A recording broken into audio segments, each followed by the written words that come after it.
안녕하세요. 효소 신세계 진행을 맡은 산대리입니다. 안녕하세요. 동아시아 효소연구소장 누리입니다. 단도직입적으로 여쭈죠. 효소 왜 중요합니까? 음식물을 분해하는 데 필요한 성분이죠. 그런데 나이가 들면 소화 효소가 부족해서 면역력이 떨어지게 되죠. 그래서 어떻게든 꽉꽉 채워 넣어야 합니다. 산들누리에서 나온 사냐초 분말 효소 같은 걸로 말이죠. 사냐초 분말 효소? 그것도 종류가 다양한데? 쉽게 설명드리죠. 숙취 해소와 원활한 뇌 활동이 필요하신 분에겐 우울급, 술이 약한 하승주 소장에게 딱이네. 아토피로 걱정이신 분에겐 삼채. 네. 마음의 안정이 필요하신 분에겐 쇠비름, 묵사마에게 딱이네. 피부 트러블, 눈 건강 걱정이신 윤가피, 아로니아 잡숴봐. 오케이. 체력이 딸리시는 분께 보리색상, 늘 비실비실한 김남은 선수에게 딱이네. 네? 그건 좀 아닌 것 같고. 어디서 팔아요? 폴리월드.샵 정치 신세계 샵. 네, 저희는 물러갑니다. 다음 순서는 정치 신세계. 나는 그대들을 사랑합니다.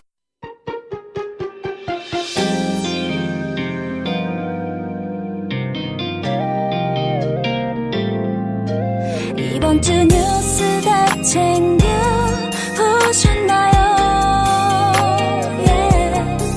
깔끔한 분석, 통쾌한 해설, 유쾌한 토론까지. 정치 신세계. 정치 신세계 샵에도 놀러 오세요. 폴리월드.샵.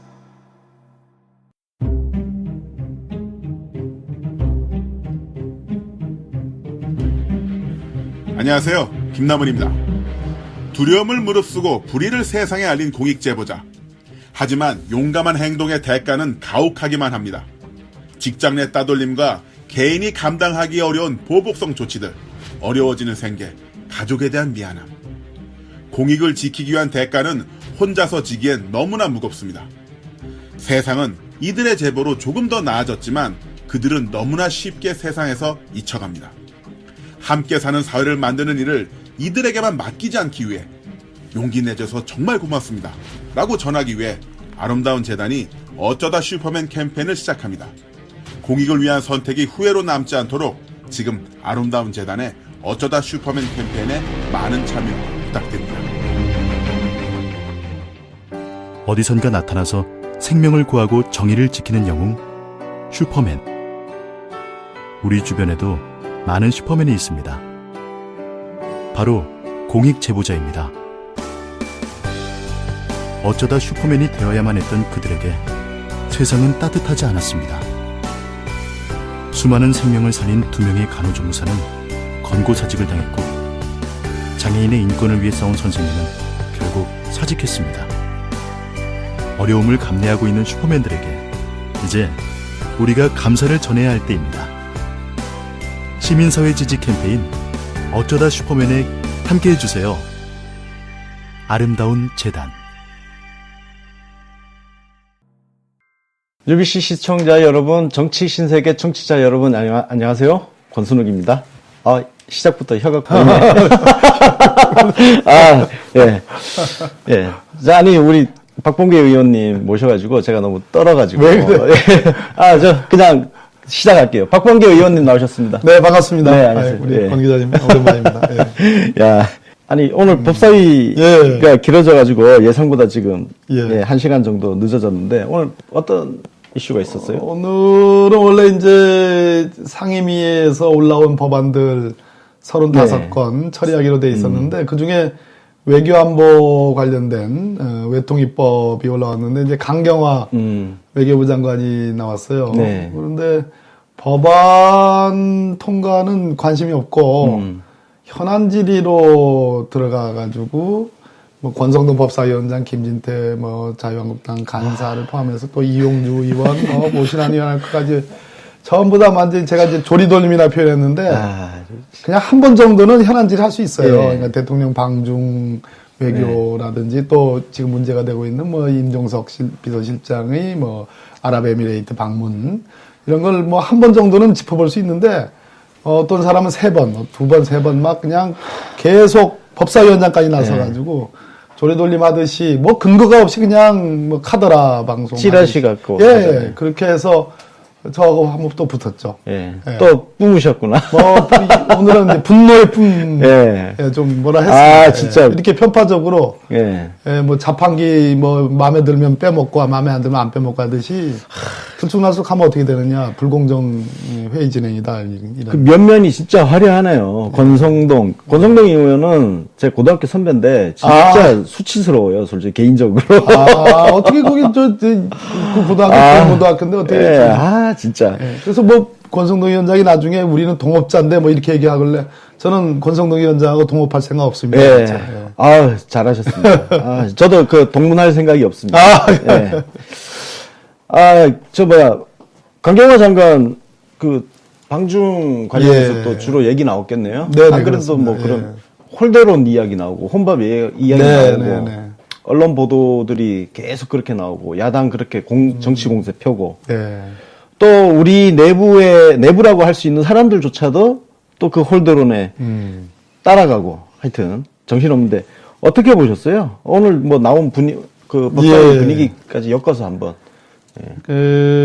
저는 이제 홀대론이라든지 또 우리 한국 기자분들이 이제 어쨌든 폭행을 당한 건 맞죠.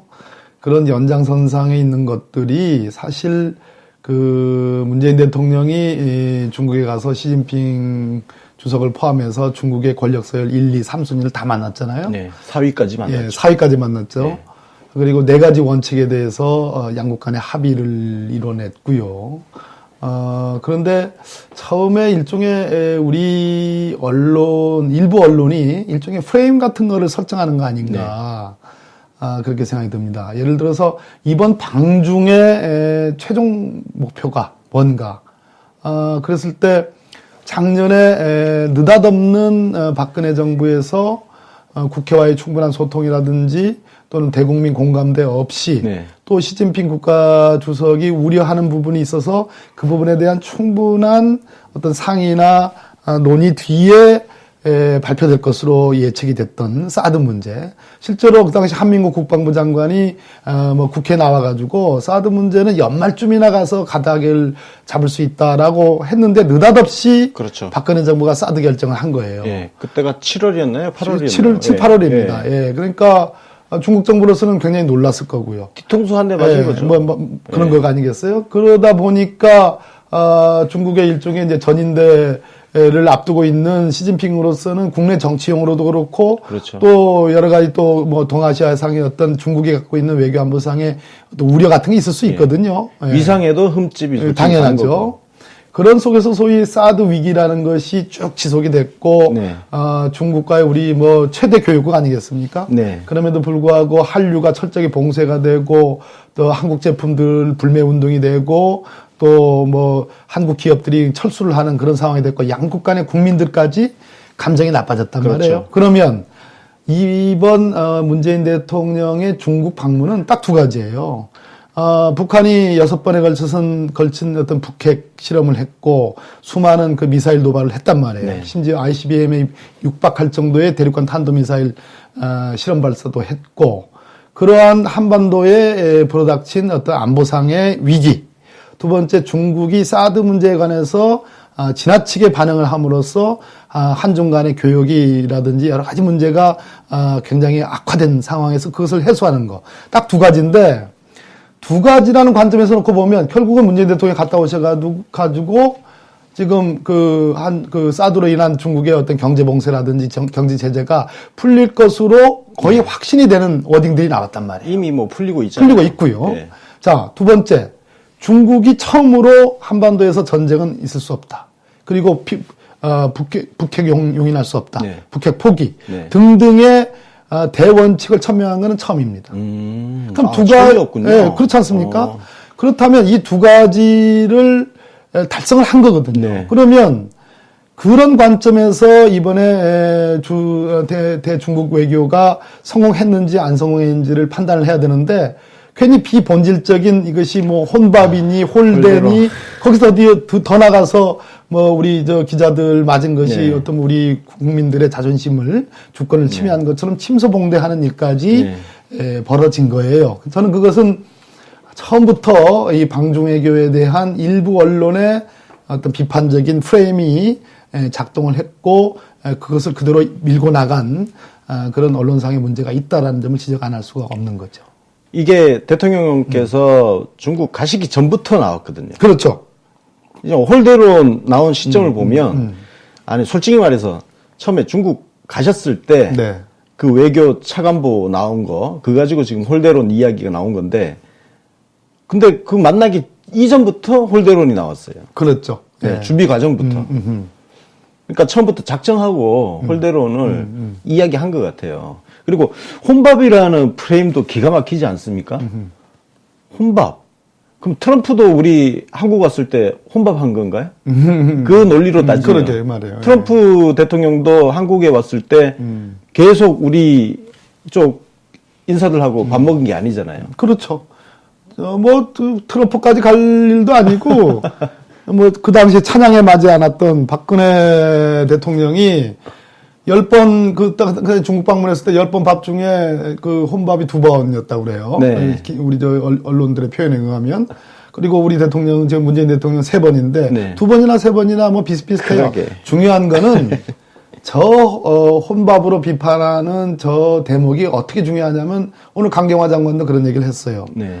결국은 이 사드 문제로 불거진 한중 간의 외교적인 어떤 위기가 양국 국민들의 어떤 감정까지 훼손되는 상황에 왔고, 그래서 중국 국민들이 한국 정부나 한국에 대한 이미지가 어떤 격앙된 상태에서 문재인 대통령이 중국인들이 가장 보편적으로 찾는 서민 식당에 가가지고 중국인들의 눈높이에 맞는 그런 식사를 함으로써 한국 대통령이 우리 중국식의 어떤 그 국민들이 느끼는 감정을 이해하고 공감해 주는구나라는 것을 그 한 큐의 그 식사 장면으로 보여줬다는 거죠. 그렇죠. 거기에 대해서 중국 외교 당국이라든지 중국 정부 당국 그리고 중국 국민들이 굉장히 좋아하고 일순간에 사드로 얼어붙었던 그런 것들이 해소되는 계기가 만들어졌다. 그것만큼 뛰어난 외교가 어디 있느냐라는 겁니다. 그러니까 정의용 안보실장께서 기가 막힌 멘트를 하셨어요. 13억 중국인과의 식사.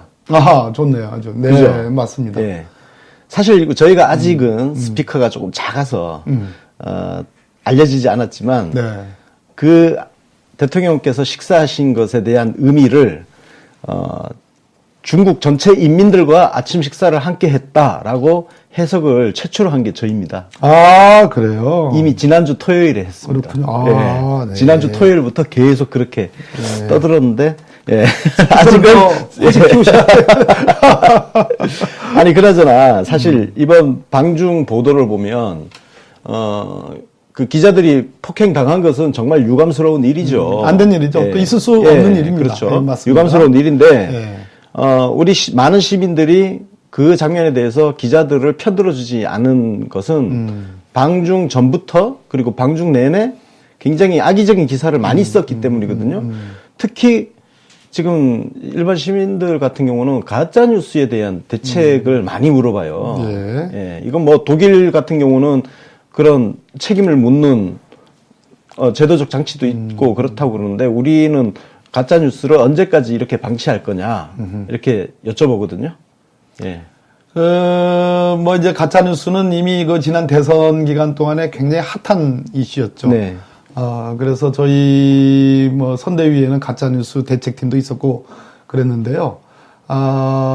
이렇다고 봐야 됩니다. 그러니까 제가 아까 말씀드렸듯이, 처음부터 문재인 대통령의 시진핑 국가주석을 비롯한 대중, 외교의 행보에 대해서 배관시하고 약간은 빗둘게 쳐다보는 그런 프레임이 있었고 그 프레임의 일단으로 홀대론을 꺼내들었고 그 홀대론 속에 말 그대로 울고 싶은 찰나에 뺨 때린 격으로 그렇죠. 이제 기자들 폭행 사건이 발생했는데 제가 그 일보를 기사화되기 전에 뿌려지는 그 일보를 제가 카카오톡으로 봤는데 정말 유감이었습니다. 그것을 마치 우리 문재인 대통령의 경호를만을 위한 네. 우리 경호 요원들, 우리 경호처의 책임으로 전가하는 듯한 그러한 한 구절을 제가 보고 나서 이것은 이상한데? 하는 생각이 들었습니다. 저는 뭐 그 당시만 해도 뭐 자초지정을 정확히 몰랐는데 중국 공안에 의해서 중국 어떤 경호원들에 의해서 직접적으로 가해진 폭행이라 하더라도 그 당시는 그렇게 느껴질 수밖에 없었습니다. 그렇게 저도 그렇게 받았습니다. 나중에는 결국은 우리 뭐 코트라에 그렇죠. 의해서 중국 공안의 지휘를 받는 뭐 민간 인력에 의해서 이제 그렇게 된 거 아니겠습니까? 그런데 설사 그렇다 하더라도 대통령의 경호처에 있는 경호원들이 분명히 대통령은 그 안에 지금 행사를 진행하고 있는데 밖에서 벌어진 기자들의 건들을 대통령 경호원들이 그 부분을 관계해서 직접 개입을 해가지고 뭔가 조치를 취하기를 바라는 기자의 시각, 이 부분은 좀 동의할 수가 없었습니다. 그랬을 때에 이것은 뭔가 왜곡되어도 단단히 왜곡돼 있다 하는 생각을 떨쳐버릴 수가 없었습니다. 예. 그나저나 진짜 그 가짜뉴스 대책은 좀 세워야 될 것 같은데. 예. 그래서 사실 특히 이제 대통령님의 어떤 방중 성과에 대해서 지난번 예산안 편성 과정에서도 그랬지만 민주당이 그 홍보전에 너무 소홀한 거 아니냐 이런 비판도 굉장히 많아요. 그래요. 예. 예산안 때도 그런 비판 많았거든요. 현수막 다른 자유당 같은 경우는 사실 왜곡해가지고 자기들이 반대했던 사안도 자기들 생색내는 걸로 현수막 걸고 하는데 사실상 가짜인데. 근데 왜 우리 당은 해놓고도 홍보를 제대로 안 하냐. 근데 이번 방중성과 같은 경우도 민주당발 기사가 그렇게 많이 안 보이거든요.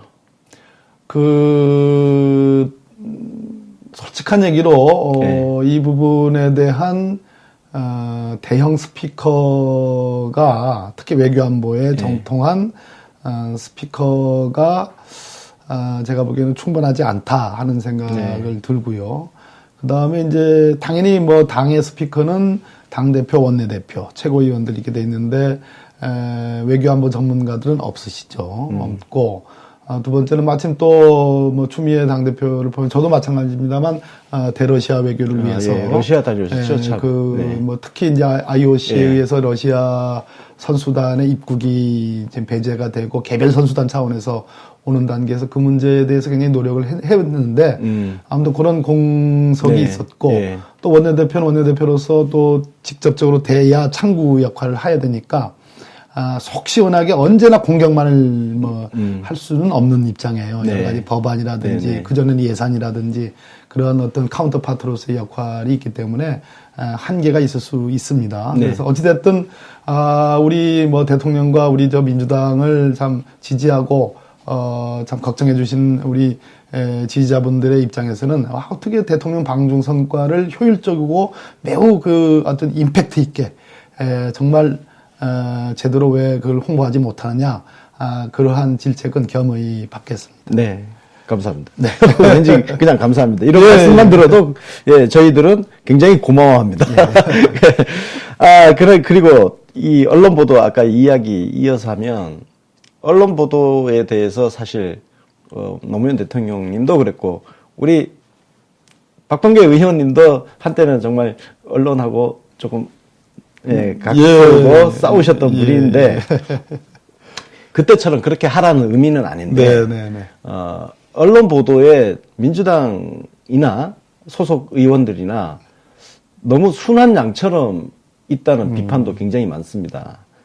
특히 이게 언론 앞에 굉장히 당당했던 김대중 대통령께서는 언론사 세무조사도 하셨고 조선일보, 동아일보, 국민일보 했죠. 노무현 대통령께서는 조선일보 상대로 소송도 하시면서 당당한 언론 대응을 실천하셨던 분인데 민주당이 과거에 그 기계를 잃어버린 정당 아니냐 이런 비판이 있습니다.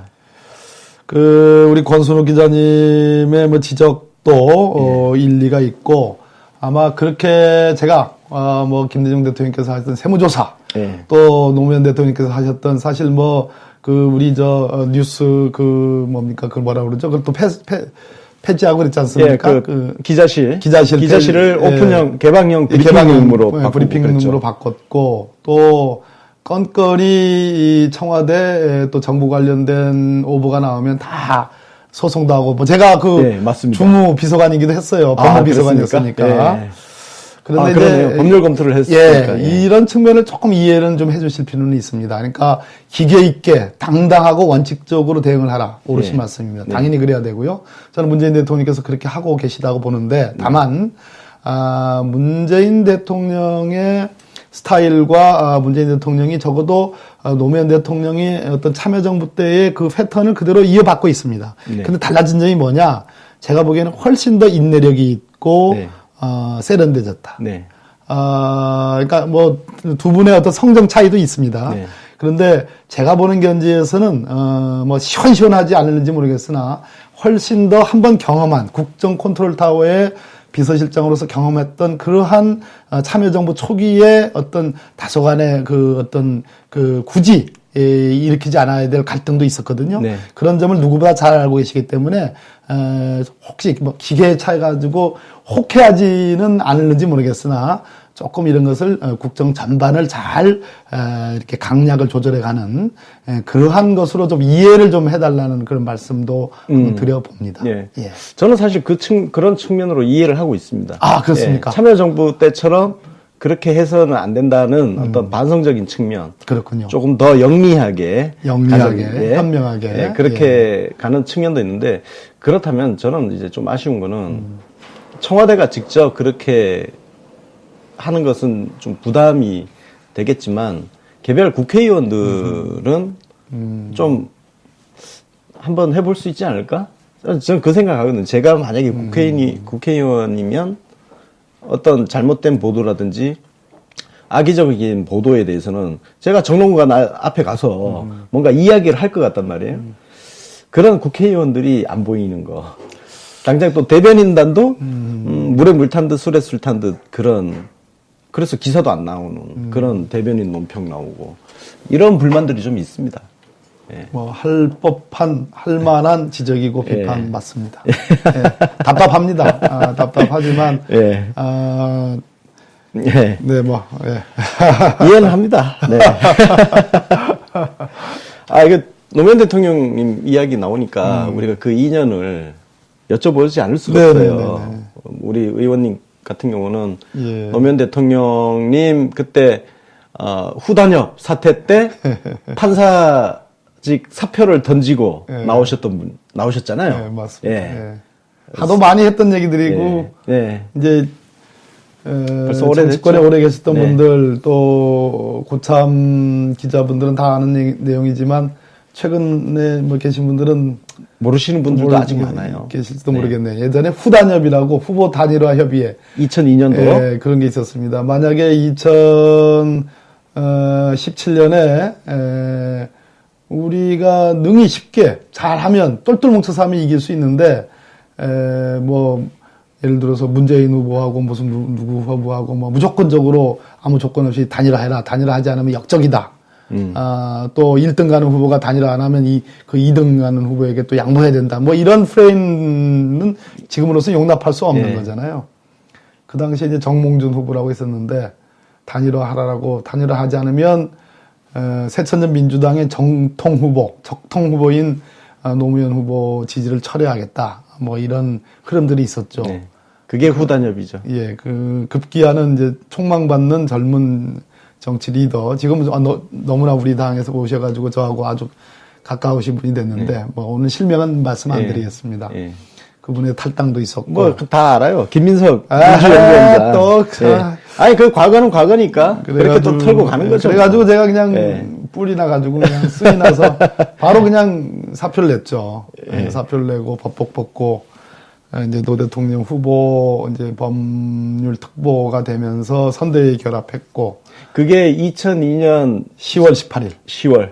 네. 네. 딱 대통령 선거 2달 남겨놓고 인생의 결단이죠. 뭐 그때. 엄청난 결단이죠. 그죠? 판사를 그만둔 거니까. 그렇죠. 판사 9년차 때였고 그때 노무현 대통령의 지지율은 14.5%. 예, 그랬습니다. 누구도 당선될 거라고 생각하지 예. 않는. 그래서 우리 법원장이 저보고 박 판사 당신 노무현이가 그 당시 개나 소나 다 노무현이가 네, 노무현이가 그냥 다 이랬어요. 노무현 그랬습니다. 네. 대통령이 되고서도 그랬어요. 제가 진짜 참을 수 없는 건데. 진짜 저도 예. 울분이 있는 게요. 대통령이 되고서도. 대통령 되고 나시고 그죠? 되고 예, 나서도 알잖아. 그지? 한겨레 기자들 아는 기자들하고 밥을 먹는데 노무현 거리는 거예요. 그래서 제가 진짜 기분이 상해가지고 맞아요. 그 밥자리 정말 언짢게 참. 그냥 대충 서둘러 정리했던 기억이 옛날 나는데. 얘기. 예. 노무현이가 당선될 것 같아, 이 사람은. 그거 아무 희망이 없어요. 근데 예. 제가 당선될 것 같아서가 아니라 저라도 좀 도와드려야 되겠다 해가지고 예. 나갑니다. 그래서 사표 받아주십시오. 그랬더니 그러겠다고. 그래.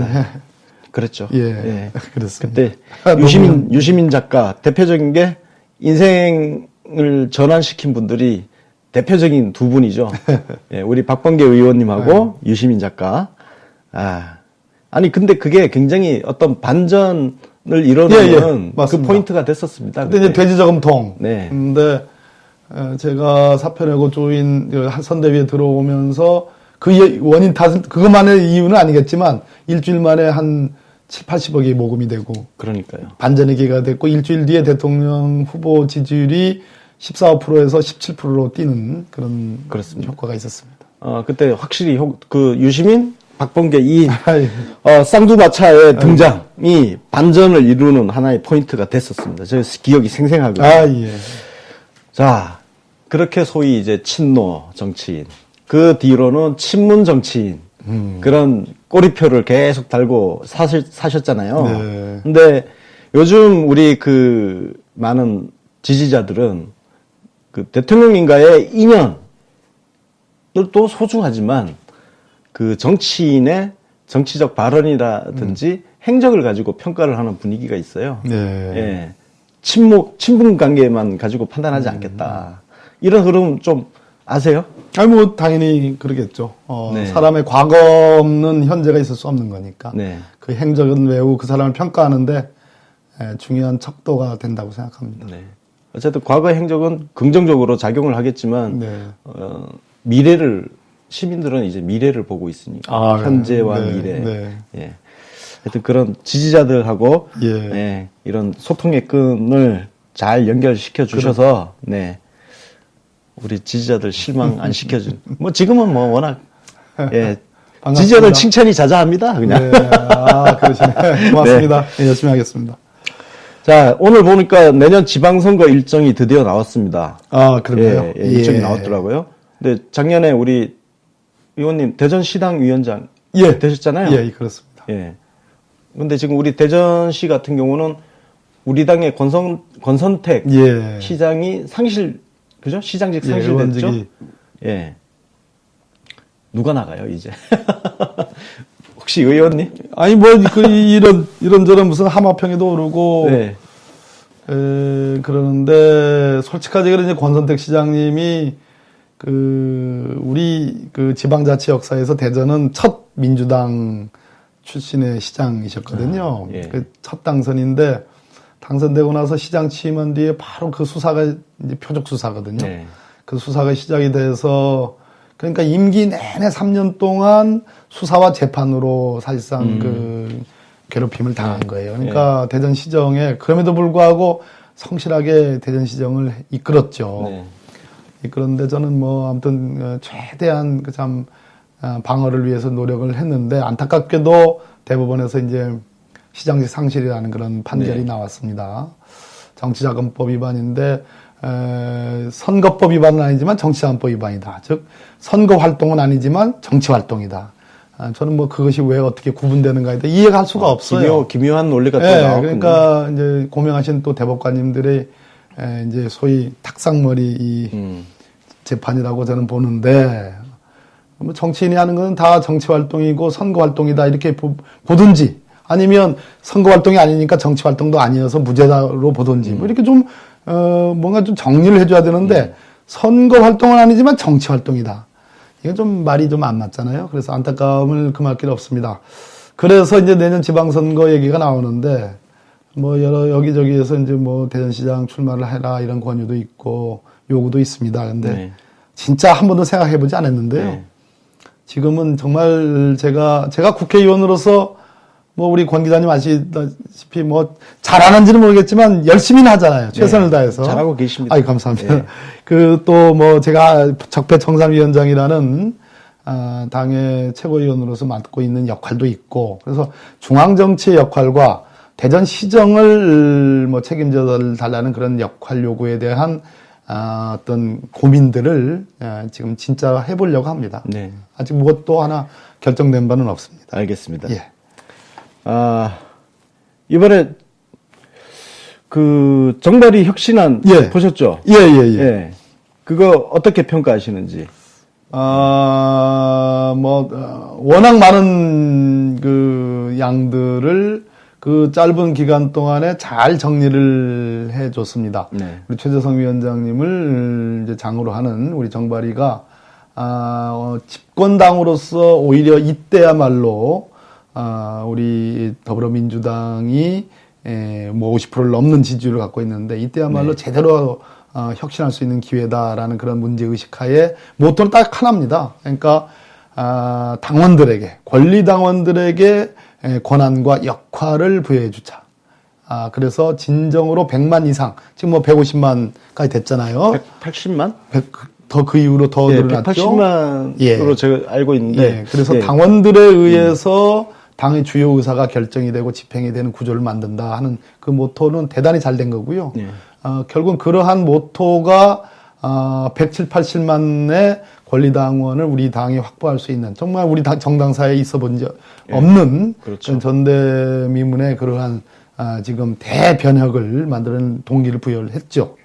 많은 양들이 있습니다만 가장 인상적인 안이 있다면? 그겁니다. 10명 정도의 권리당원이면 한 명의 대의원을 추천할 수 있는 당원자치제. 당원자치제는 저는 획기적인 것이고 우리 당 역사에 아주 분수령을 가를 것이다. 당원자치제는 거의 뭐 시행되겠네요. 저는 필요하다고 생각합니다. 네. 예. 어때요? 그 혁신안이 이제 최고위 의결을 거쳐야 되잖아요. 네네. 그 분위기는 어때요? 그 혁신안이 뭐 수십 가지인데요. 네. 그 중에서는 내년 지방선거 이전에 도입을 해서, 실현을 시킬 수 있는 그런 안도 있고, 어떤 안은 내년 지방선거 혹은 전당대회 이전, 혹은 전당대회 이후, 이렇게 한 세 개의 어떤 네. 덩어리로 네. 묶을 수 있어요. 어떤 거는 조금 더, 어떤 심사숙고를 해볼 만한 그러한 안도 있고, 그래서 한꺼번에 모든 것을 일괄해서 실현하고 집행한다. 이 관점이 아니고 그 중에는 선거와 무관한 것은 예를 들어 당원권의 배가, 네. 당원권의 확대 이런 것들은 뭐 지방선거전이라도 저는 도입할 수 있다고 보고 또 선거와 관련성 있는 것은 지방선거 이후에 네. 또 내년 당권과 관련된 것은 또 어떤 시행 시점을 조정하는 네. 그러한 탄력적인 취사 선택이 전 가능하다고 봅니다. 네. 네, 전 이건 개인적인 제 의견입니다. 예. 뭐 그래요. 뭐 시기별로 뭐 모든 일이라는 네, 게 못마땅하신가요? 아니요. 뭐 한꺼번에 다 되는 건 예, 아니니까 예. 또 이게 시행 시기라든지 그렇습니다. 우리 여러 가지 상황도 보고 해야 되는 거니까. 예. 네. 자, 오늘 질문이 참 많이 준비되어 있는데 왜냐면 여러분 우리 시민들, 우리 지지자분들 예. 아직 두 장인데 한 장 가지고 못 끝냈는데. 질문을 다 정리를 해 놓다 보니까 예. 모든 이슈가 다 녹아져 있습니다. 그렇네요. 급하게 가보겠습니다. 네. 자, 지방선거와 동시에 개헌을 지금 우리가 추진을 하고 있는데 지금도 우리 당에서는 토론회도 진행되고 있고요. 예. 개헌안에 대한 특히 권력구조에 대한 거하고 그다음에 이번 개헌안에 있어서 가장 중요한 포인트 몇 가지 있다면. 일단 개헌을 대하는 자유한국당의 태도를 비판하지 않을 수가 없습니다. 지난 대통령 선거의 과정에서 오히려 야당들은 자유한국당을 비롯한 야당들은 문재인 대통령 후보가 개헌 약속을 지키지 않을까봐 엄청나게 압박을 가하지 않았습니까? 기억납니다. 그렇잖아요. 네. 토론회 때마다 약속해라. 네. 그때마다 문 대통령 후보가 뭐라고 했습니까? 내년 지방선거에 개헌을 붙이겠다. 일관되게. 일관되게 얘기했습니다. 그래서 약속 단단히 지켜라 한 것이 야당의 입장이었습니다. 그런데 지금 문재인 정부가 출범한 이후에 홍준표 대표를 중심으로 한 자유한국당의 태도는 내년 지방선거에 개헌을 걸지 말라는 얘기입니다. 그 이유는 뭐냐면 딱 한 가지입니다. 정파적인 접근이기 때문에 그렇거든요. 네. 개헌이라는 문제는 1987년에 소위 87 민주 대항쟁의 역사적 산물이 지금 헌법이거든요. 네. 근데 그로부터 지금 수십 년이 지난 우리나라에서 사회 경제적인 여건들도 많이 변화돼 있고 남북 간의 관계도 변화돼 있고 기본권 조항들도 맞지 않는 부분이 있단 말이에요. 그렇죠. 그래서 그것 때문에 개헌이라는 약속을 한 거고 그것은 정파 간의 어떤 이유분리의 문제가 아니고 대한민국호를 앞으로 향후 30년, 50년을 어떻게 이끌고 가야 될 것인가라는 일종의 커다란 이정표예요. 그렇죠. 그죠? 우리 국민들의 어떤 예. 소망을 담는 맞습니다. 거잖아요. 그러니까 거대한 대한민국호가 망망대해를 가고 있는데 개헌이라는 목표를 향해서 가고 있는데 갑자기 그 목표점을 치우자는 거예요. 네. 왜 그러냐?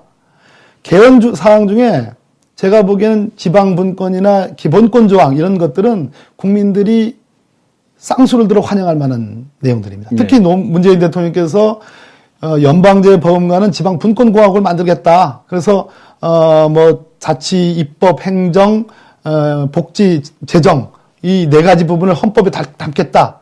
이 말씀을 하셨거든요. 이거 어마어마한 얘기거든요. 네. 자, 그렇게 되면 국민들이 쌍수를 들어 환영합니다. 그렇게 되면 자유한국당 입장에서는 지방선거에 불리하다고 생각하는 거예요. 그렇잖아요? 그렇죠. 또 개헌안을 국민투표를 해야 되기 때문에 그걸 지방선거에 붙이면 투표율도 올라가요. 자, 이것이야말로 완전히 자유한국당은 자기네 정파에 불리하다라는 정파적 이외로, 정파적 입장으로 그렇게 요구하던 개헌을 지금 뒤로 물리는 거예요. 아니 뭐 예산안도 뭐 예, 그렇지 않습니까? 아동수당하고 기초연금 그렇습니다. 시행 시기를 예. 지방선거 때문에 예, 뒤로 그러니까 미룬 당인데. 대한민국호가 망망대해로 가다가 어디로 갈지 방향을 잃고서 헤매는 것조차도 인정을 하겠다. 그러니까 이거는 반역사적이고 반국민적이다. 라는 말씀을 좀 드리겠고요. 그래서 어떠한 경우에도 저는 내년 지방선거의 약속처럼 반드시 개헌이 이루어져야 되고 만약에 국회에서 개헌안 합의가 그런 식의 정파적인 접근으로 합의가 안 되면 네. 저는 정부가 대통령이 개헌안을 발의해야 된다고 네. 봅니다. 그럼 개헌안의 핵심은 뭐냐? 권력 구조에 대해서 국회가 과연 3분의 2의 동의를 해줄 것인가. 지난 대통령 선거에서 자유한국당, 국민의당, 바른정당이 합의한 개헌 내용이 있습니다. 권력 구조에 관해서. 이원 집정부제고 네. 변형된 내각제입니다. 이거에 대해서 합의됐어요. 그런데 우리 당은 더불어민주당은 대통령 중심제입니다. 예. 그리고 중임제를 선호합니다. 네. 대통령께서도 그런 것으로 보여집니다. 대통령께서도 그렇게 4년 말씀하셨습니다. 중임제를 말씀하셨죠. 4년 중임제, 대통령 중심제입니다. 그러면 이것이 합의가 이루어지지 않는다. 예. 저는 4년 중임제의 대통령 중심제가 우리나라에서 가장 맞다. 네. 왜 그런가 하니 결국은 야당들이 합의한 그러한 이원 집정부제나 변형된 의원내각제는 결국은 대통령의 권한을 뺏어서 국회에 주겠다는 건데 그렇죠. 제가 국회의원입니다만은 과연 책임 행정의 원리상 국회에 준다는 얘기는 뭐냐면 재정권과 인사권을 국회에게 준다는 겁니다. 네. 근데 국회가 관여하는 인사나 이 문제라든지 예산의 문제는 결국은 다수의 사람들이 밀실에 들어가 가지고 형태만 다를 뿐이지 밀실 회의를 통해서 결정을 합니다. 그러면 최종적으로 문제된 인사권을 행사하고 문제된 예산권을 행사하는데 책임을 물은 결정 단위가 모호해질 수가 있습니다. 네. 중요한 그렇죠. 얘기입니다. 네. 이 부분에 대해서 우리 국회가 아직은 선진화되어 있지 못해요. 아유, 안 되죠. 예. 그 공공기관 취업 비리 보세요. 그렇습니다. 많은 그런 국회의원들이 일이 있잖아요. 국가적 차원에서 벌어질 맞습니다. 가능성이 예, 있습니다. 그렇기 때문에 차라리 한 사람의 대통령에게 권한을 주고 박근혜 대통령한테 우리가 권한을 주고 이거 완전히 말아먹는다 표현하면 안 돼요. 말아먹으니까 책임을 물었잖아요. 네. 책임이 분명히 드러나니까 물은 거예요. 그렇죠. 그런데 만약 국회에게 지금 관행과 현행 제도 하에서 국회에게 그러한 권한을 대폭 주면 권한만 주고 책임을 따질 수 없는 문제가 생기기 때문에 저는 의원 집정부제라든지 내각 책임제는 반대한다. 네. 이 말씀 드리고 그러면 내년 개헌의 핵심은 뭐냐? 저는 기본권 조항을 봐야 된다. 특히 기본권에서 우리가 세월호 참사를 겪으면서 국민의 생명권 침해, 대통령을 비롯해서 국가기관, 모든 국가기관이 국민의 생명권을 하나의 헌법상 의무로 책임지는 거. 그 생명권을 도입할 필요가 있다. 또 사회적 기본권. 생존권이라는 네. 거. 노동자의 권리를 신장하는 네. 그러한 시대가 왔다. 그래서 생존권은 지금 현행한 법에도 사회적 기본권으로 규정이 되어 돼 있죠. 있지만 법률로 이것을 구체화하기 전에는 이것은 규범이 아니라고 지금 우리 판례가 해석합니다. 그냥 선언적으로만 예, 해놨죠. 구속력이 없다고 네. 하거든요. 따라서 이 구속력 있는 사회적 기본권을 천명할 필요가 있다. 네. 마지막으로는 제일 중요한 겁니다. 제가 뭐 지방에 있다고 해서 말씀드리는 게 아니라 지방분권. 네. 대통령께서 당신의 권한을 내려놓겠다 하는 거예요. 그렇죠. 지방정부에 분산시켜주겠다는 그렇죠. 거예요. 이거는 위대한 겁니다. 이 어느 대통령이 단임제 대통령, 문재인 대통령 5년, 4년 뒤에 더 할 수 있습니까? 그렇죠. 하고 싶어도 못해요. 네. 그러면 중임제도 아니고 그러면 그냥 약속한 거 눈찔끔 감고 그냥 난 몰라라 하고 해도 돼요. 네. 그런데 약속을 했기 때문에 당신의 권한을 지방정부에 이양을 시키겠다. 재정권, 인사권, 인사권, 네. 또 뭐 대통령계, 행정권, 그렇죠. 입법권 다 상당 부분 이관을 시키겠다. 이 얘기는 어마어마한 선언인데 여기에 우리 국민들 저는 7, 8알이 박수를 친다는 겁니다. 그럴 거라고 생각합니다. 예, 이 부분이 중요한 부분이다. 왜냐하면 예. 지금 서울공화국이잖아요. 대한민국이지만 서울공화국이죠. 서울공화국. 예. 그래서 이거를 각 지방이 자체적으로 입법권부터 해서 예산 편성권, 인사권 이런 것들을 행사할 수 있게 된다면 각 지역 분들은 다 좋아하실 일이죠. 그렇습니다. 네. 야, 질문이 하도 많아서 제가 지금 말을 빨리 하고 있어요. 네. 너무 질문이 많아. 중간에 가다가 뭐 몇 개 빼고. 너무 길면 빼고 가겠습니다.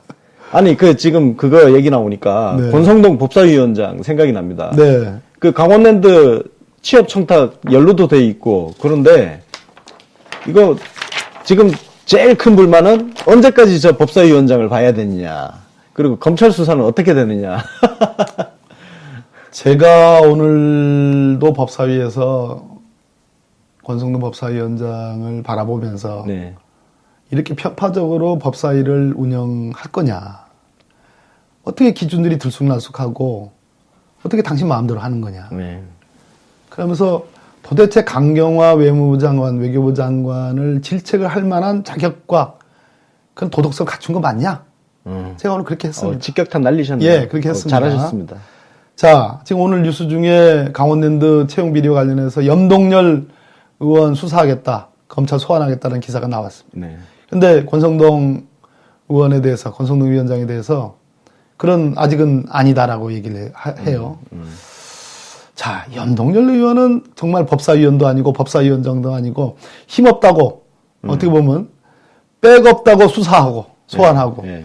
권성동 법사위원장은 빽 있다고. 예, 검사 출신의 법사위원장이야. 힘 있다고 제대로 수사 안 하는 건지 그러한 지적을 아니 드릴 수 없는 거고요. 네. 어쨌든 참 강원랜드 채용 비리는 우리 젊은이들의 꿈을 앗아간 정말 적폐 중의 적폐입니다. 그렇습니다. 저건 발본색원해야 될 사안이거든요, 맞습니다. 진짜. 그 청년들한테 이 나라가 희망이 있다는 것을 보여주기 위해서라도 저건 발본색원을 해가지고 누구를 어떻게 취업을 시켰는지 이런 것들을 자세하게 철저하게 다 하여튼, 해야 밝혀야 됩니다. 된다고 생각합니다. 그렇습니다. 이거는 뭐 검찰을 하여튼 계속 예의주시하면서 지켜보도록 하겠습니다. 아, 그리고 이제 적폐청산위원장이신데요. 예. 사실 이것만 하나 갖고 해도 진짜 하루 종일? 하루 종일 해야 될 사안인데 그래서 일부만 여쭤보겠습니다. 롯데타워 관심이 제일 많아요. 어떻게 돼가는지. 제2롯데월드 관련해서 제가 참 국정감사부터 지금까지 얼마 전에는 이제 우리 일반 국민들 370~80명의 서명을 받아서 감사원에 국민감사 청구도 했습니다. 네.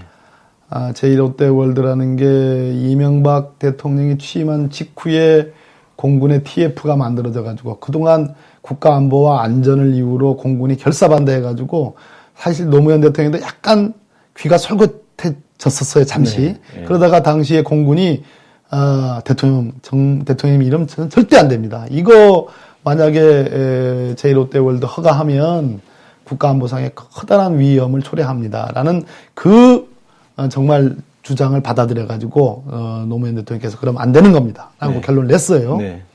그 내린 거를 지금 이명박 대통령이 한 큐에 허가를 한 겁니다. 그때 공군참모총장 잘랐잖아요. 김은기 공군참모총장을 제1롯데월드가 승인하는 두 차례의 커다란 회의가 있었는데요. 이명박 대통령이 주재한 1차 회의가 2008년 3, 4월경에 있었고 네. 2차 회의가 9월달에 있었어요.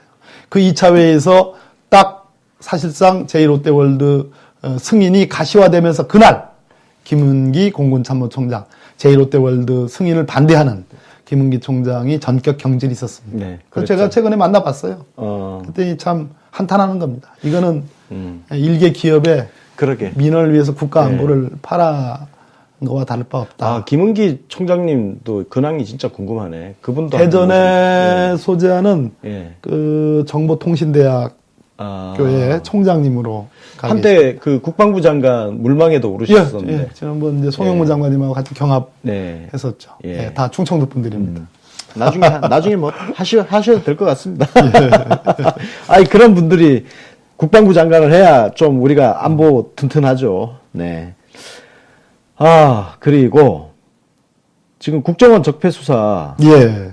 지금 뭐 재판 막 넘어가고 지금 속도가 지금 빠르게 되어 있는데 국정원 TF도 제가 어디서 들어보니까 민병두 의원께서 진행하시는 방송이 있어요. 예. 아, 네. 예, 문민시대라는 방송이 있는데 아직 시청자가 별로 없어요. 문민시대에 보니까 거기에 이제 그 적폐청산 TF 위원장이신 정혜구 교수님하고 네네네. 뭐 이렇게 출연해서 한 방송인데 그걸 들어보니까 예. TF가 국정원 바깥에 설치되어 있다고 그러더라고요. 네. 그래서 자료를 요구를 하면 예. 안에서 자료를 갖다 주고 한대요. 예, 그렇군요. 그런 한계가 있다고 그러더라고요. 어떻게 보세요? 지금 국정원 자체적인 어떤 그런 조사라든지 이런 걸 우리가 신뢰할 만한지. 예. 저는 그 이제 정치권의 관점과 이제 일반 국민의 관점은 조금 다르죠. 네. 그러니까 우리 지지자님들의 관점은 철저하고도 완전한 예. 적폐청산을 원하고 있습니다. 네. 정치권으로 들어오게 되면 그게 이제 여의도의 국회라는 이 네. 울타리로 들어오게 되면 여기는 오로지 민주당만 있는 것이 아니라 카운터파트 상대가 네. 있습니다. 아주 뭐 완전하게 뭐 정말 진짜 상종하기도 어려운 그런 자유한국당부터 정말 오락가락하는 국민의당 또 뭐 바른정당이 있는데요.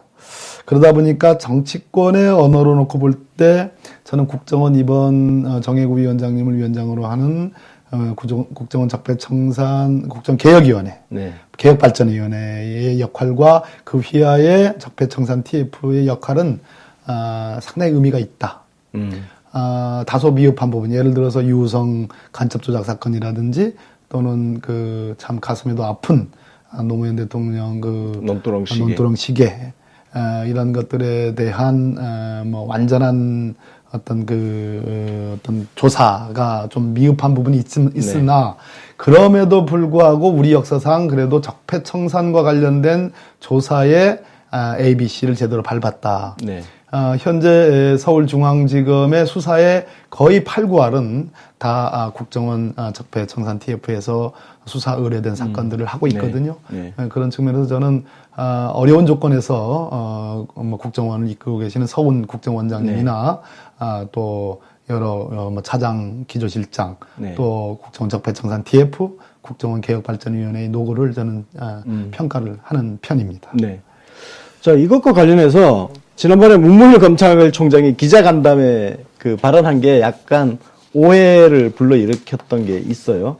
적폐청산 수사를 연내에 마무리한다. 이렇게 헤드라인이 탁 나오는 바람에 그냥 난리가 지금 났었는데 사실 그게 원래 그 문무일 총장 발언이 그대로였다면 아마 지금 난리 났겠죠. 근데 바로 잦아들었잖아요. 우리 의원님께서도 그때 약간 비판적인 멘트를 하셨다가 그 다음날 최고위원회에서 완전 분위기 다른 멘트를 하고 하셨는데 문무일 검찰총장이 지금 이끌고 있는 현 검찰의 자체 개혁이라든지 적폐 수사 의지라든지 이런 건 또 어떻게 평가하세요? 우리 국민들의 시각으로 놓고 볼 때 문무일호 검찰이 다소 미흡하다고 느껴질 거예요. 더군다나 문무일 총장께서 적폐청산 수사의 연내 마무리 발언이 어느 대목에서 나오는 거 하니 소위 이제 국정원에 의한 댓글 사건 그 증거 조작 네. 건이 적발이 됐잖아요. 그래서 다 구속이 되고 거기 관련자 두 사람이 예, 그렇죠. 생명을 예. 이제 그 자살이 있었는데 물론 그 정모 변호사의 그 죽음에는 여러 가지 의혹들이 있습니다. 네. 근데 두 번째 변모 차장검사의 자살과 관련해서 검찰 일선이 상당 부분 격앙된 건 맞고요. 네. 저는 그 부분에 대해서 검찰의 조직 문화가 개선되지 않은 하나의 근거다. 그 증거 조작은 상상할 수 없는. 그러니까 검찰에서 파견된 검사들이 국정원에서 해야 될 일은 국정원이 혹시나 정보를 수집하고 분석하고 가공해서 배포하는 데에 있을 수 있는 특히 대공수사권을 갖고 있는 국정원이 증거를 불법적으로 만든다든지 조작을 한다든지 이런 것을 오히려 법률적으로 지도하고 그 통제해야 될 그러한 임무를 띠고 있는 법률가가 오히려 적극적으로 증거 조작에 앞장섰다는 것만으로도 국민적인 지탄을 벗어나기 어려운데 그러한 어떤 그 과정은 전혀 생략하고 한 사람의 죽음에 대해서 당연히 마음이 아프죠. 그러나 그것을 가지고 일선이 격앙됐다. 또 일선의 지검장들의 일부가 검찰총장에게 우리 검찰이 대통령 하명 수사에 앞장선다는 둥 또는 무슨 특단의 조치를 취해야 된다는 둥 이러한 얘기가 언론에 보도되면서 그 과정 속에서 검찰총장이 연내 마무리하는 발언이 나왔거든요. 그러면 그 누가 봐도 이거야말로 서울중앙지검에 뭔가 제동을 거는 거 아니냐라는 오해가 가능했기 때문에 제가 첫날 문무일 검찰총장님 그거 불가능한 겁니다. 한 겁니다. 그렇죠. 예. 저뿐만 아니라 제가 알기로는 청와대도 우려가 있었다는 걸로 알고 있고 법무부 장관께서도 그렇게 오해의 소지가 있기 때문에 그것은 좀 우려스러울 만하다라는 그런 인식들을 갖고 있었다고 알고 있어요. 그래서 결과적으로는 그런 어떤 공감대가 형성이 돼서 문무일 총장께서 뒤에 그것은 연내 수사를 끝내라는 것보다는 수사를 좀 더 속도감 있게 좀 하자 하는 그런 취지로 이제 설명을 했습니다. 그게 근데 그 멘트를 보면 적재도 안 하고 주요 부분 수사를 연내에 마무리하도록 그렇죠. 최선을 다하겠다. 이게 정확한 그렇습니다. 발언이거든요. 그래서 저는 아무리 읽어봐도 이걸 수사에 연내 미치지 않고서야 어떻게 연내에 마무리를 합니까? 상식적으로 맞지 않는 말이고. 그래서 저는 이걸 그냥 그 당시에 보수 언론에서 계속 집중 공격을 했잖아요. 그래서 그거를 여론을 오히려 저는 서울중앙지검을 보호하기 위한 여론으로부터 그 보수 언론의 공격으로부터 보호하기 위한 일종의 방어막으로 해석을 했었거든요. 저도 그 비슷한 취지로 이튿날 결국은 이런저런 특히 야당의 공격이 일종의 정치적 보복이다. 이명박 전 대통령도 발언이 나가면서 그런 발언을 그렇죠. 했잖아요.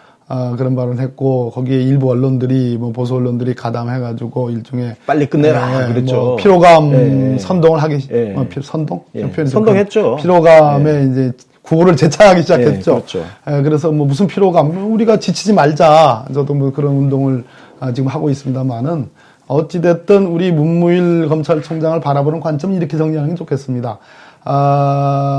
윤석열 서울중앙지검장은 일종의 사단장인 셈입니다. 그렇죠. 일선 사단장이 전투 병력이죠. 자고우면하지 않고 그냥 보이는 대로 고지곧대로 범죄 혐의가 드러나면 고지곧대로 수사하는 것이 맞고요. 검찰총장은 한 조직의 수장이니까 역시 야당을 전혀 도외시할 수는 없다.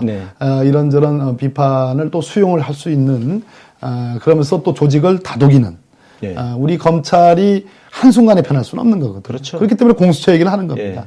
그런 차원의 이해, 일종의 조직을 좀 다독이고 일선에서 좀 흔들리는 그러한 흐름에 대해서 일종의 안정감을 주는 그런 차원의 어떤 말씀이었다는 걸로 이해를 해주시면 그래서 좋겠다. 지금 조직 관리가 저도 이제 법조 출입 기자를 9년 정도 했기 때문에 제가 다녔던 그 분위기로 보면 검찰이 어찌됐든 지금 문무일 총장이 관리를 잘하고 있는 것 아니냐.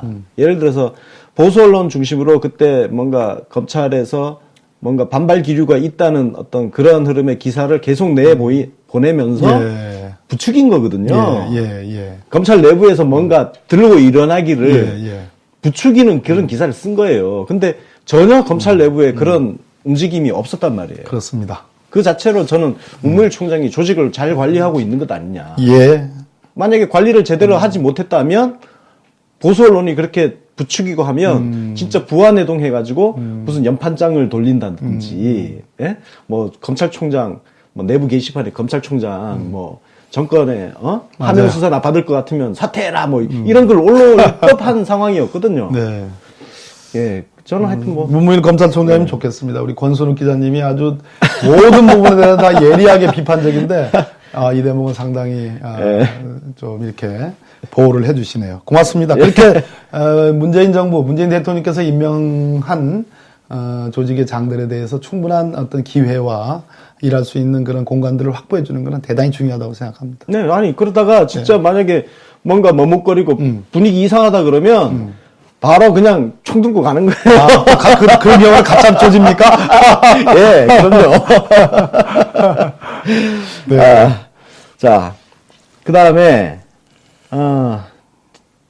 제도적인 부분인데요. 예. 역시 공수처 법안을 예. 이야기하지 않을 수 없습니다. 예. 이 법안의 운명이 어떻게 될 것이냐.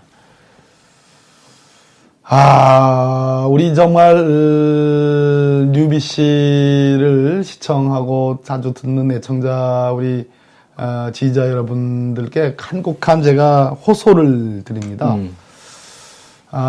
이 공수처 문제는 자유한국당이라는 정말 난공불락의 홍준표 대표, 또 권성동 법사위원장, 김진태 법사위 간사라는 난공불락의 절벽, 성벽에 이게 마주하고 있는 그런 사안입니다. 그런데 서울중앙지검에서 적폐청산 수사를 아무리 잘해도 그것은 마당을 그냥 깨끗이 쓰는 청소에 불과합니다. 네. 우리가 원하는 것은 마당만이 있는 그런 민주공화국이 아니잖아요.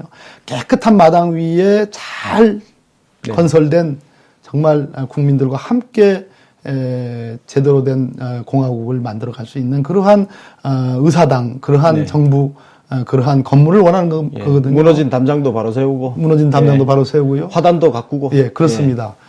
그 첫 번째가 저는 공수처의 설치라고 생각합니다. 적폐청산 수사로 끝나는 것이 아닙니다. 공수처의 설치 없이는 검찰의 권한이 집중됨으로써 일어나는 남용의 소지가 언제든지 잠복해 있는 거거든요. 그래서 문재인 정부의 성공은 전 두 가지라고 봅니다. 첫째는 검찰 개혁의 상징으로서 공수처의 설치. 두 번째는 지방 분권. 그리고 또 하나 경제 민생의 회복입니다. 근데 올 연말에 통계가 나올 거라고 생각하는데 대통령께서도 말씀하셨습니다. 3% 이상 성장률 달성합니다, 이번에. 그러면 경제는 일종의 심리이기 때문에 저는 경기 회복 효과가 조만간에 나올 가능성이 높다고 봅니다. 희망이 있습니다. 네. 자, 지방분권 아까 우리 개헌 얘기하면서 얘기를 했습니다. 대통령께서 의지 갖고 있기 때문에 설령 개헌, 자유한국당이 발목을 잡아가서 개헌 못 하더라도 대통령의 권한 이양하면 됩니다. 그렇죠. 예. 네. 그렇잖아요? 예. 맞죠? 맞습니다. 그렇기 때문에 그건 됩니다.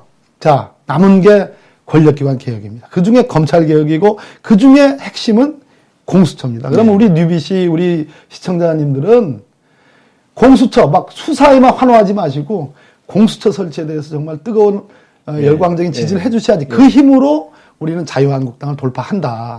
이런 말씀 좀 드리겠습니다. 그러면 우리가 지지자들이 구체적으로 이 공수처 법안 응원을 하는데 우리가 지금 할 수 있는 거는 뭐 지지 댓글 달고 이런 거밖에 없을 것 같은데 뭐 좀 더 좋은 방법이 없을까요? 우리가 실천적으로 할 수 있는 사실은 연말에 지금 뭐 어제 표창원 의원님이 시작을 했고 제가 오늘 받아가지고 공수처 설치 릴레이 이제 페이스북 이 운동을 하고 있어요. 이틀째인데요.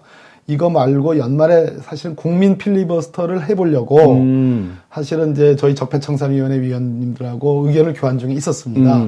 있었는데 이 시점이 과연 맞느냐. 이제 그 여러 가지 청문회도 있고요. 또 뭐 여러 가지 여야 간의 그런 관계도 있고 또 국민의당의 뭐 이런 분열적인 그런 흐름도 있고 등등 해가지고 현재 이 시점이 하기에 맞는 것인가라는 그런- 에너지가 모아지기에 약간 주변 요소들이 너무 그렇습니다. 많다는 거죠. 그래서 뭐 금년 말에 할 건지 아니면 내년 초에 할 건지 이런 국민 필리버스터 어떤 국민 운동으로서 이 공수처 설치를 돌파해내가는 그런 것을 기획을 하고 있습니다. 지금 이 법안이 어느 과정을 밟고 있는 상황이죠? 법사위 제1소위에 상정이 돼가지고 지금 2번 논의를 했는데요. 네. 뭐 난공불락입니다. 전혀 지금 찬성을 안 하는 꿈쩍도 안 거죠? 하고 있습니다. 예. 아, 만약에 자유한국당이 계속 저런 식으로 버티고 있을 경우에 어떻게 되는 겁니까? 이제 그럼에도 불구하고 우리가 저는 예산안을 통과시킬 때에 원내 지도부가 집중했던 그 선택과 집중의 힘, 네. 그 힘을 공수처에 때려 부으면 네. 저는 자유한국당의 일각도 동요할 수 있다, 깨질 수 있다. 그래서 그 기대와 희망을 전 버리지 않는 게 중요하다고 보고, 두 번째는 뭐 마지막 수단으로는 패스트 트랙이죠. 그러니까 신속 처리한 건으로 5분의 3인데요. 네. 그러면 이제 국민의당과 바른정당의 동참을 만들어야 되는데 쉽지 않은 얘기입니다. 5분의 3이면 180명. 180명. 야. 제가 계산해 보니까 한 181명쯤 나와요. 예. 무소속 예. 까지 포함하면 민중당 이렇게 네. 포함하면 181명 나오는데 한 명도 이탈 없이 해야지 되는 문제거든요. 네. 또 하나는 박근혜 탄핵할 때처럼. 예. 또 하나는 법사위의 패스트 트랙은 5분의 3은 11명인데 딱 오신환 의원만 딱 동참시키면 이렇게, 되는데 말을 잘 그래요? 예. 그러면 그게 안 되면 다른 방법은 뭐가 있을까요? 그럼 최종적으로는 결국 국민 여론밖에 없는 건가요? 국민 여론입니다. 국민 여론이고 저는 경우에 따라서는 대통령께서 저는 문재인 대통령께서 어떤 그 승부를 가져가실 수도 있지 않을까 조심스런 뭐 예. 제가 무슨 근거가 예, 있는 게 아니라 예.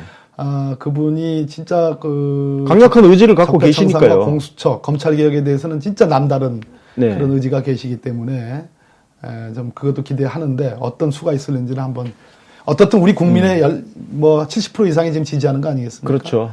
예. 예, 압도적인 지지를 받고 있기 때문에 그것이 필요합니다. 이건 아까 전에 말씀하신 대로 정말 민주당 원내 지도부 차원에서 그야말로 아까 말씀하신 예, 예. 대로 선택과 집중 우리 해가지고 원시원 대표 그렇게 할 겁니다. 예. 여기에다가 국민 필리버스터 예, 그거 예. 괜찮은 것 같습니다. 괜찮은 그거 거. 하면은 예. 저도 한번 서겠습니다. 아니 예. 방송을 가지고 오셔야지. 그렇죠. 방송도 하고. 그렇죠, 예. 그렇죠. 예. 그래서 정말 전 국민적으로 한번 그 열망을 한번 한번에 에너지를 쏟아부어서 네. 여론으로 밀어붙여야죠. 뭐 방법이 없을 것 같아요. 없습니다. 예. 예. 격려해 주시니까 네. 고맙습니다. 알겠습니다. 준비를 잘 하고 있겠습니다. 네. 자, 그리고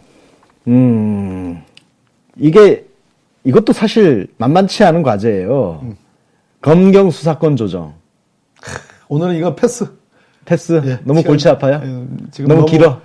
뿐더러 검경 수사권 조정은 해야 되는 거고요. 네. 그게 국정 과제이고 시점을 2019년으로 잡고 있습니다. 아직 예, 많이 그런데, 남았네. 검경 수사권 조정의 네. 전제는 경찰의 개혁, 민주화, 자치경찰제 도입 이런 것들이 전제가 돼야 되고 또 하나는 자유한국당이 웬 난데없이 공수처는 일체 못 받겠다. 네. 검경 수사권 조정은 수용하겠다. 이 전략이거든요.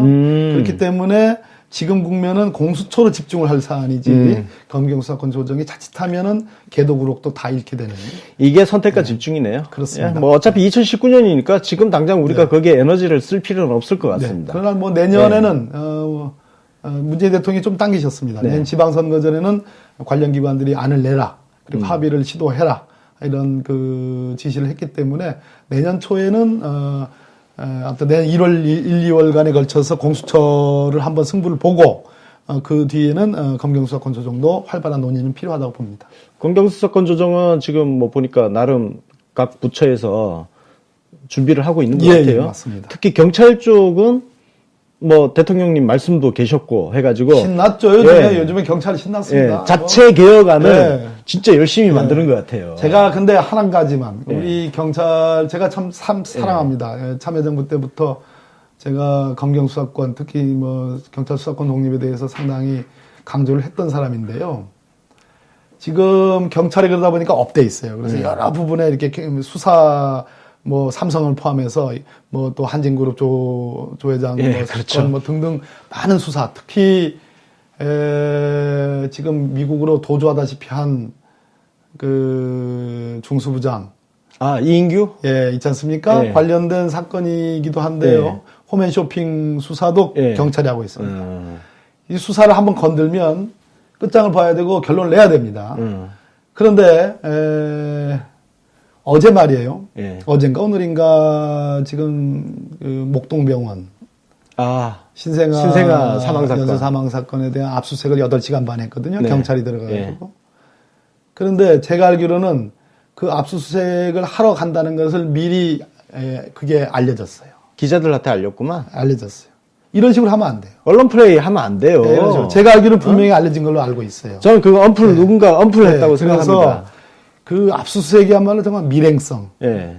쥐도새도 모르게 닦아가지고 악 하는데 딱 가져와야 되는 건데 저는 그런 측면에서 우리 경찰이 잘 하고 있지만 이런 부분 다 보고 있습니다. 그러니까 많이 가져가려면 잘해야 됩니다.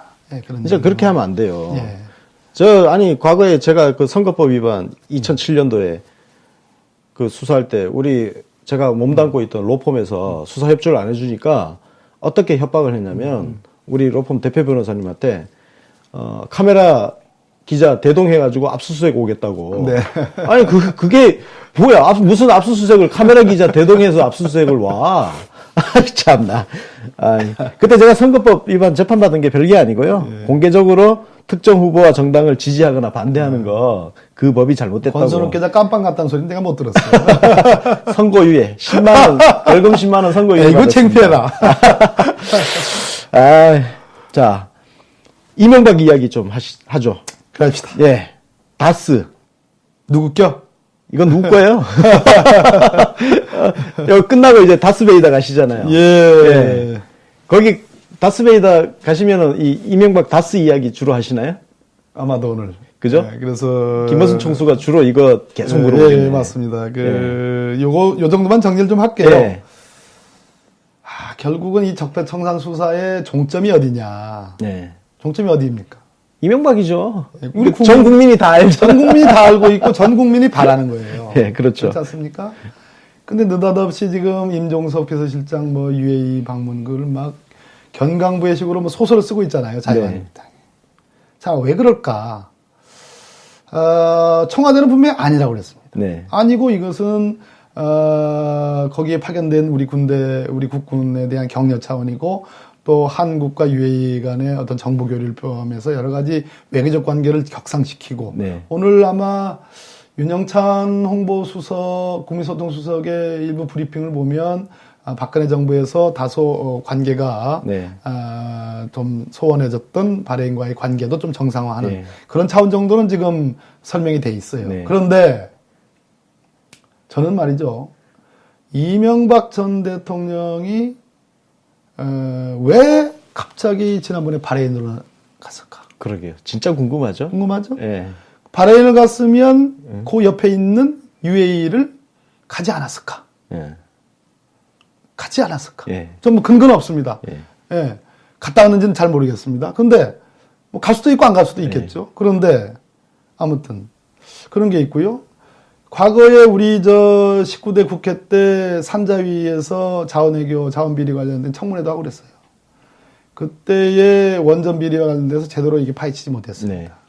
자, 이제 그 얘기는 핵심이 아니고요. 네. 그 얘기는 뭐 차차차차 밝혀지겠습니다. 그런데 현재 드러난 혐의, 국정원과 사이버 사령부와 관련된 이 완전히 쌍끌이, 네. 쌍끌이 그 저인망 국정농단 그 여론조작 사건이잖아요. 댓글 조작. 예, 여론조작 사건이. 여론조작이죠. 그 군사이버 사령부에서 더 나가가지고 지금 군 기무사까지. 네, 스파르타. 기무사도 나오고. 예. 야, 진짜. 오늘 큰 뉴스가 나왔습니다. 근데 이 여기에 관련해서 김관진 장관 영장 발부되는데 구속적 부심을 풀어줬어요. 이명박 전 대통령이 여기에 대해서 군무원 증원 지시했습니다. 기재부 당시 반대했습니다. 이건 딱 아구가 딱 맞는 거예요. 예. 그럼 결국 그 풀어줬다. 아, 여기서 수사가 주춤거리는 거예요. 그런데 이런 혐의만 있느냐? 다스가 있습니다. 그런데 다스는 두 개의 혐의가 있습니다. 하나는 140억의 스위스 계좌에 알렉산드리아라는 페이퍼 컴퍼니의 명의로 동결되어 있는 그 돈이 갑자기 풀렸어요. 이명박 대통령 당시에. 그렇죠. 풀려가지고 다스로 넘어갔습니다. 그렇죠. 이것은 사기예요. 사기예요. 그리고 직권남용이 있는 겁니다. 이것은 서울중앙지검 특수부에서 지금 수사하고 있어요. 수사하면 제가 보기에는 한 달 내로 쇼부? 한 달 내로 결론이 납니다. 그런데 이번에 다스와 관련된 비자금 부분이 좀 밝혀졌어요. 비자금 계좌가 밝혀졌어요. 요것을 고발하니까 요것은 또 서울중앙지검 형사 1부에 배당을 했어요. 그러니까 앞뒤가 안 맞아요. 이렇게 분산을 시켜놨어요. 차라리 특수부의 그 특수부장이 과거에 BBK 사건에 파견 나간 검사에서 못 믿겠다면 다 몰아가지고 형사 1부로 가든지. 그러게. 그렇잖아요? 왜 따로따로 하죠? 네, 아니면 특수부의 기존 사건이 있으니까 그 비자금 건까지 합쳐가지고 특수부에서 다 전체를 보게 하든지. 저는 약간 이거 분리하는 게 좀 이상하다. 그런 측면에서 제가 보기에는 이명박 전 대통령의 아킬레스건 중에 아킬레스건은 단기적으로는 아까 말씀드렸듯이 군사이버사령부 가담, 관여 의혹. 두 번째는 다스. 다스 중에 BBK 주가 조작은 빠져나갈는지 모르겠으나 다스 140억 반환한 거에 대해서는 저는 수사만 하면 저는 어떤 혐의가 저는 입증될 가능성이 높다. 네. 그래서 의혹이 대단히 개연성이 높다라는 얘기고 또 하나는 장기적으로는 제1롯데월드 대통령이 직접 지시해서 한 거기 때문에 그렇죠. 그것도 역시 장기적인 관점에 수사하면 저는 결론이 나온다. 제1롯데월드는 뒷거래가 분명히 있었을 거예요.